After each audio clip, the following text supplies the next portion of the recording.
So thanks for being here. And today I want to talk a little bit about Black Friday, specifically about how I survived Black Friday. So is there anyone here who doesn't know what Black Friday is?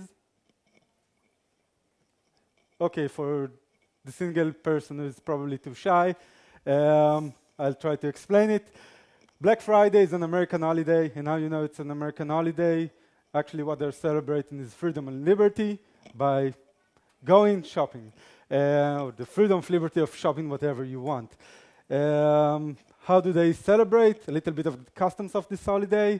So they stand around the local stores somewhere about at 2 a.m. in the morning, and you might think, it's not that bad. It's not that a bad line. It continues all around the block. And yeah, they load big ass TVs into their carts. And probably the story that is most famous about Black Friday is that they are actually, kicking one another and trying to get in these TVs. An interesting fact: 10 deaths in the last 10 years and over 100 injuries. But I'm not going to talk about this kind of surviving Black Friday. I'm going to talk about another kind of surviving Black Friday. I'm going to talk about this. If you are a retailer or work in the e-commerce, Black Friday is the time of the year you all dread from, because this is what happened to Best Buy in 2016. This is what happened to Best Buy in 2015. And Staples, again, large American retailer, Currys, large British retailer, if I'm not mistaken. Yes, it even happens to eBay and PayPal. And this is a funny local story from Israel, where I come from. They've decided one day, I think 3 or 4 years ago, that they want to do the Israeli Black Friday. They called it Shopping IL, the Israeli shopping holiday. And they've made TV commercials, and they brought celebrities, and they advertise it everywhere, and they brought Google to do the technical side and actually to give their technological stamp on it. And 5 minutes after it began, this is what people saw. I think Google will not do that mistake again. It's real if it has an hashtag, so it's a real problem, and it's a real thing that scares us software engineers in the e-commerce area. So, hi, I'm Omri. I'm a technical lead at Sears Israel. I'm part of the data and machine learning group, but in my past I've been a resilience engineer for Sears. I'm a maker in my passion, and today I want to talk about actually how we prepared our website, Shop Your Way, to Black Friday. A short explanation what Shop Your Way is. Shop Your Way is a shopping website, a shopping community, a social e-commerce website intended for the United States crowd. Actually, what we do is we're trying to give our members a place to connect, to discover, and to find new products and new services. And in Black Friday, social and community becomes a very interesting aspect, because people have, what FOMO is, fear of missing out.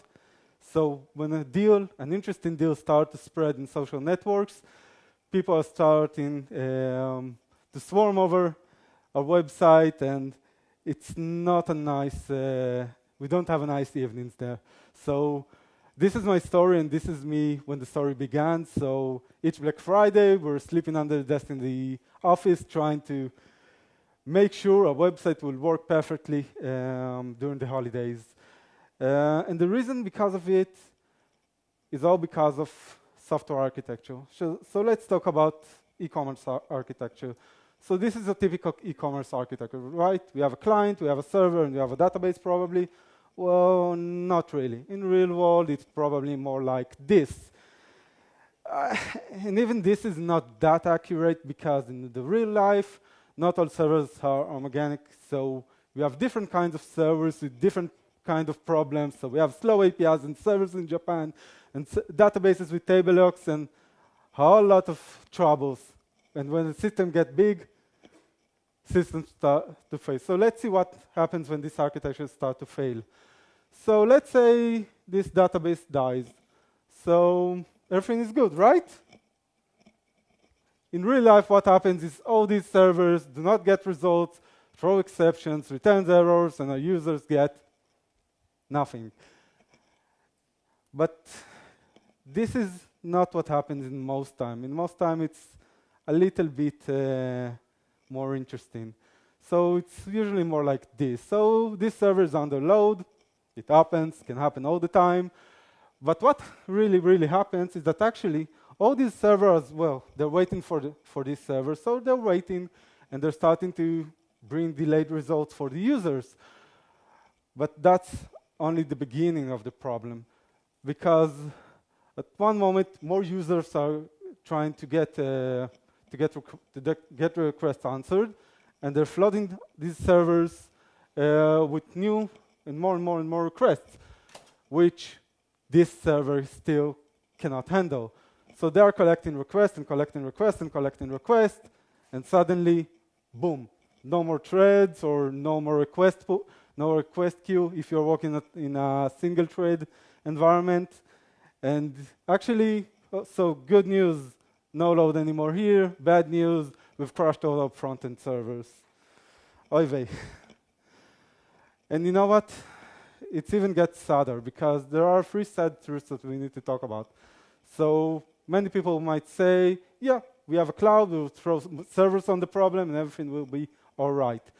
But bazillion servers on the cloud will not make it better. Under certain scenarios, it even make it worse, because cloud systems are notoriously, let's say, failure prone. So the idea is, yeah, you have a lot of servers to have high availability, but you're using commodity servers that might fail more. So true number two is that it won't happen only in Black Friday. So you might think that you can, in the area of the holidays, sleep under the tables in the office, or not deploy to production, or do some countermeasures to make sure that this critical time of the year will pass just fine. But it doesn't happen like this, because a good marketing campaign, or bad code, or API load, or failure in services, and even your hurricanes can make this Black Friday scenario, this failure scenario, happen every day of the week, every day of the year. So truth number three, that even a 99.99 reliability on 30 servers is 2 hours downtime per month, and 2 hours downtime per month on Black Friday can be worth millions of dollars. So what I want you to understand is that failure is probably inevitable. So there are two options. Or you can accept it and start moving to the office. That's one option. The other option is actually to understand failure. Failure is apparently the only option, as Adam Savage once said. And this is where our part begins, the part of the resilience engineer. So what is a resilience engineer, actually? As resilience engineers, our job is to stop failure from cascading through the system. Okay, that sounds not self-explanatory. So I'll try to explain it in a little bit later. So nice, I want to be a resilience engineer. Where do I start? So just for you, I have the 7-step program for system resilience. Yes, sir, for the clickbaity title. And it's important to say it's part of our journey. It's our journey from starting from this state that, yeah, we have failures in the system and we understand we need to manage them, to our state today that we almost don't feel failures when they happen. So step number one is know your priorities. What it means to know your priorities, it's actually that you need to understand your SLA. Now, when people hear about the word SLA, they think SLA is like a complex word, and SLA is written only by lawyers who understand by chance engineering. It's like a very, very long document created by serious people on a serious table on a very, very serious template. It doesn't necessarily have to be like this. SLA basically needs to answer three questions. What are most important flows? In shopping website, yeah, it's actually searching for a product, looking at it, seeing the price is right, and doing click, add to cart, buying it. The second answer we need to answer is what it means when they fail. So what happens when a search fails? What happens when our shopping cart fails, and not in the technical terms, but in terms of business flow and user experience. And the third question is, how much can we allow them to fail? So let's take an example. So this is our page, right? Looks very nice. When you take a look at it, it's probably the most important flow in the system, right? Well, not necessarily, because this is the most essential part of the page. All these parts, the free shipping, and maybe the additional images, and you already liked it, and special offers, we can live without them during Black Friday, because in Black Friday, the most important thing is to make that work. This should never fail in Black Friday. So if you can agree on SLA, which is basically what are your most important flows, which you must take care of, and what are the less important flows, which you can allow to fail, you did the most important and probably the hardest part in this flow. So let's get to the next step. Step 2, simulate and test. So you have a system. It's probably a complex system. How do you know how to treat it? How do you know it's fault tolerant? One way to test it. The way we do it is by using a combination of two tools, one of them developed in-house. So let's talk about our process. So we have our own environment, simulation environment. And what we're doing on it is we're running one tool called Hydra. It actually simulates latency and errors. So it's sort of a proxy that sits between our servers. And we can actually turn off or turn on the latency. We can say, now this service returns an answer in 200 milliseconds, or 5 seconds, or 20 seconds, or maybe it doesn't return an answer at all, or maybe it returns an error, or maybe it returns gibberish or the American Constitution. That's basically what this tool does, why it's called Hydra. Marvel fans will probably get the reference. So now, when we can simulate our own failures and simulate actually a failure in the system, we can do another thing and try to test it. Now, question you might ask is, why not just kill machines? You probably heard about Netflix's Chaos Monkey, which just kill machines. The problem with just killing machines, that dead machines are the least interesting, because mostly when systems start to fail, it's not because of dead machines, it's because of hard drive issues. And if you're working on a Linux system, you know that full hard drive will not kill your machine, but it will probably kill everything else. So dead machines does not represent all the options that system can fail. And the second question is, okay, why to run it under load? Because failure is a game of percentiles. So you can have a failure in your system, and you can run one test, and it might work because cluster, high availability, load balancer, whatever. But this is why when we measure failures as percentile. We say 50% or 20% or 5% of our users didn't get the experience they were expecting. The second reason is because latency failures usually cascade under stress. So under stress, you can see more and more and more latency issues that become real issues and real failures. So, and this is the really, really nice part. Once we have a system that can automatically inject errors and failures, and we have a tool that can automatically test our system or test our most important flows, we can combine them together and create a nice Excel with all of our dependencies on the left and all of our major flows on the top. And we can just run it over and over and over and get the status of our system, so we can really easily understand where are our problems and where are dependencies which are really, really hurting us. So now we know what to solve first, and we can easily retest it. Now, I want us to pause for a second, because if there's anything that you take from this talk today, I want you to take this part. We've tried to do resilience engineering a lot before that, and one of the things that we had problem with before we did this testing mechanism, this testing and retesting mechanism, that we've lost focus. We didn't know actually what was the most important problem that we need to fix, and we couldn't tell easily that we fixed it and what is the next most important flow. This makes us very, very focused. This made us helped us create a flow of fixing resilience issue really, really quickly. And the second reason, this is the most important tip I can give you, is because like in Scooby-Doo, this discovers all the ghosts in your system, all these hidden dependencies that nobody really remembers when they were developed and when they were created. Now you can find them by simulating failures in them. So let's continue. So step 3. Up until now, we've found our failures. Let's start fixing them.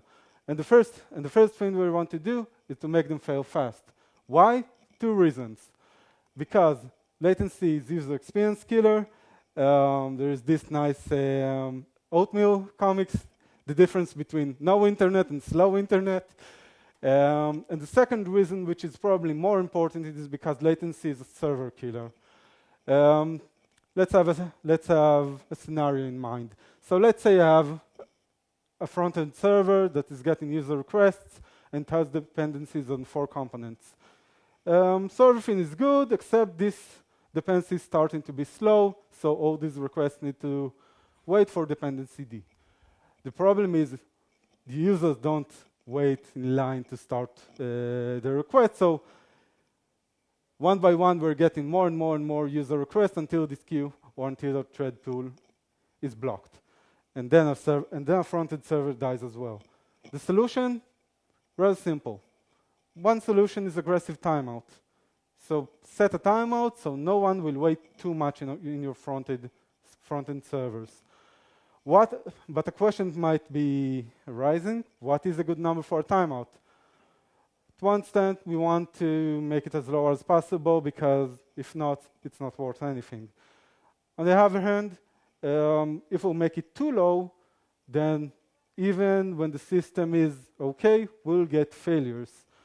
So a trick we're using, well, it depends. The trick we're using is working with percentiles. It's saying, okay, I'm okay with that 0.05 my user will be getting timeouts over the last month, let's say, and then I will choose that number and use that number as a timeout. The second trick that you can use is by limiting queues. What is limiting queues? We can actually set for each dependency a certain amount of maximum threads or maximum requests that it can handle. So when we get new requests, what will happen is that if it sees that any of the dependencies is over its threshold, it will just fail quickly the entire request, or just fail this specific request and continue with all the rest and give a degraded experience. Okay, so now we're protecting our servers, but on the other end, we are annoying our users. So this brings me to step 4, play silent-ish. So remember this? This is the fail silently version of it. So we can still use it, we can still act upon it, we can still buy, but the experience is not, it's so-so.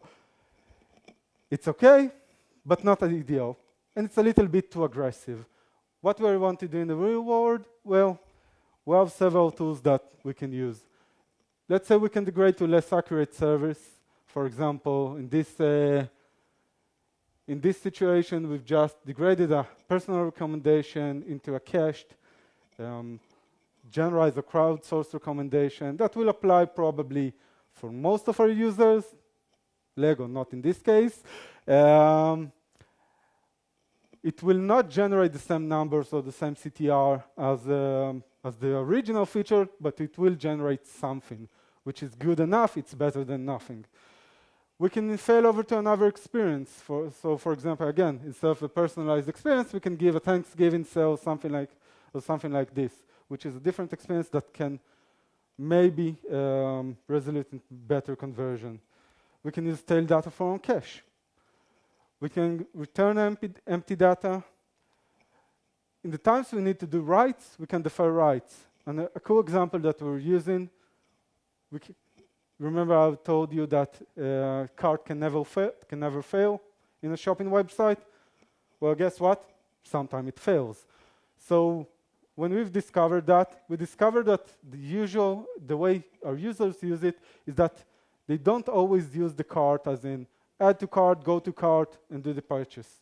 What they do is they add to cart and they continue browsing the site and add to cart and so on and so on. And only when they completed add to the cart everything they wanted, they do checkout. So if our cart fails during the time we add to cart, we just save it locally in the cookies or local storage. And we hope the cart will be back online in 15 minutes when the user will actually want to use the cart for doing the actual checkout, and then we'll copy it from a local storage to the actual cart. That's a nice trick to solve these issues. But if you cannot fail silently, well, then at least fail gracefully. Is this a graceful failure? Sort of. Yes, it's good in terms it's not horrible. It's bad in terms that it gets the user into a dead end. A good example of a good graceful failure is what Best Buy are doing, where when their site is offline, they're actually sending into links to go to the community or even look at the deals in an online form that is cached, and then they'll tell them, okay, now that you've looked on all of our deals, you can buy them when the site is back online. Never give your users dead ends. This is not failing gracefully, by the way. This is also not failing gracefully, so it's better than to return a quick failure screen than to put a user on this screen for a long time. Is that failing gracefully? Yes, no?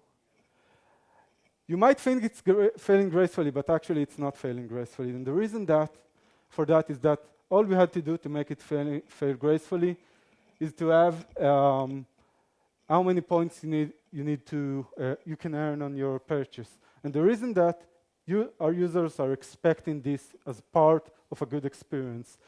And losing that, yes, they might be able to still purchase the product, but they probably wouldn't because it doesn't make sense. It's not part of our value proposition anymore. So one trick that we did is actually to make okay, you probably get this and that points. Don't worry, you will get them. If you wish, you can calculate them by this way or that way. So making or reassuring them that they will get the point, even if we cannot do an exact calculation of how many points they'll get, or even give them a certain number of points, which they'll be happy, and make it a little bit easier for us, or fix the business issues later. So let's talk about step 5, turn broken stuff off. Quite trivial, right? Here as feature toggles or feature switches. Okay, basically, feature toggles is a pattern, is a design pattern that basically says have the option to kill your features when needed. And have the options to return the feature back to life.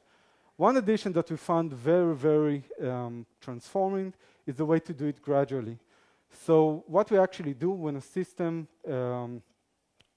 fails, or when we want to test a new code that we don't know if it will fail or not, we start by running it against 10% of the users. Worst case scenario, 10% of the users will get bad experience and will turn it off immediately. Best case scenario, it works great. Then we can get 20, 30, 50, and so on until the experience is open to all of our users. An added bonus for that method is that you can actually implement, by using the CM system, a couple of other interesting features like gradual rollout or A/B testing, or actually targeting of our experience to certain groups of users. And even a nicer trick is actually using smart bulkheads. Smart bulkheads, in a way, it's the same pattern we talked about limiting the queues. Now you can choose how to limit your queues. So you can say, for most VIP users, we can give this experience, which is a good experience, which we can't give to all of our users. But for most of our users, if we'll be able to give this experience, we'll give it. And if not, we'll just kill it for them. Step 6, Similar to the previous step, turn broken stuff off, but this time do it automatically. Usually, when we have an issue with our system and it required us to turn broken stuff, it took us roughly 20 minutes. 20 minutes from the moment we've discovered the issue, we understood the root cause, we understood what it influences, and then we had to turn it off manually. In these 20 minutes, our user experienced this issue.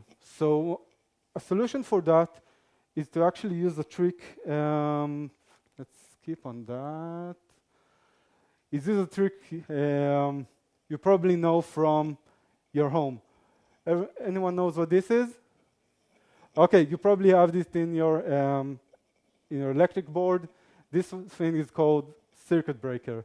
It usually jumps on the worst of times, and it's usually the most annoying thing in the house, but actually it's done for good. And the reason for circuit breaker is that if something is going to burn the house, there's no need to just wait for you to turn it off automatically, and then let you turn it on, and it might turn off automatically.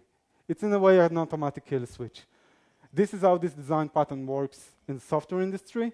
Basically what it does, it checks for failure in a certain feature. It looks if there is a certain, if your numbers of failures have passed a certain threshold in a specific amount of time, then it will automatically close this feature and wait for 10 seconds, 30 seconds, 50 seconds, then to try it one request. If this one request works, it will turn it on again. If not, it will keep it turned off until the next test period. So this is a nice feature. First, because it breaks if you're likely to burn the house. Secondly, because it helps you actually get your system up, and only then automatically it will turn the system, it will turn all the features to work against this server or whatever dependency again. So it allows your services or dependencies to warm up a little bit before they start bombarding it with new requests. Great tools, network size tricks, in a way the golden standard in this industry, mostly because they're talking about it a lot. They have great blog posts about resilience engineering. I recommend reading them. And again, we're personally using Poly. We're .NET shop mostly, and for whatever language you choose, there is a tool to use it. Step number 7, measure everything. So what is measure everything? Measure when you failed, measure the latency of your different dependencies, measure when fallbacks were triggered, measure when fallbacks were almost triggered, and where service fails has leaked to the users. And except for measuring everything, you also need to visualize everything, because when you visualize everything, you start to see the patterns, you start to see where things might probably break before they actually break. Tools we're using, StatsD, Graphite, Grafana.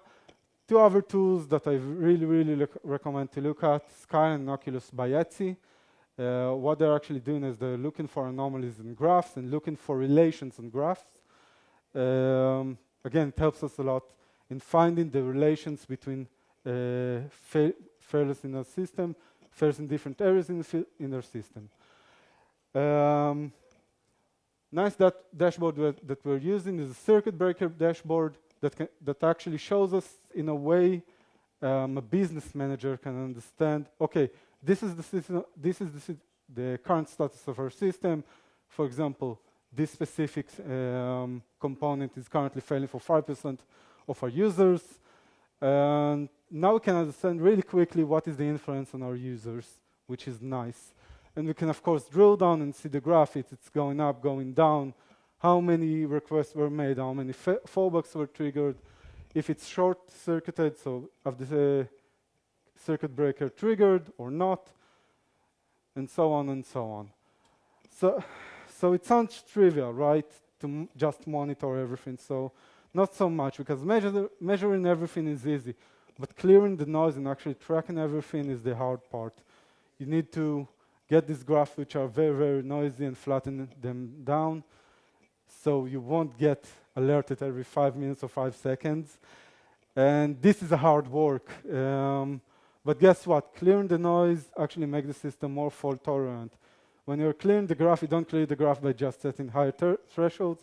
You're fixing your code to have less variance in its latency. So, to summarize, brace yourselves, Black Friday is coming, and I hope next Black Friday I won't need to sleep under the table, because failure is inevitable, but even so, we can deal with it. So these are the 7 tips that we talked about. No priorities, simulate, test, fix, and repeat this whole process again. Fail fast. When you fail fast, at least fail silently. Have the ability to turn broken features off. And if you already turned them off automatically. And of course, measure everything so we'll know what is failing, even in production environment. Thank you. Questions? Thank you very much.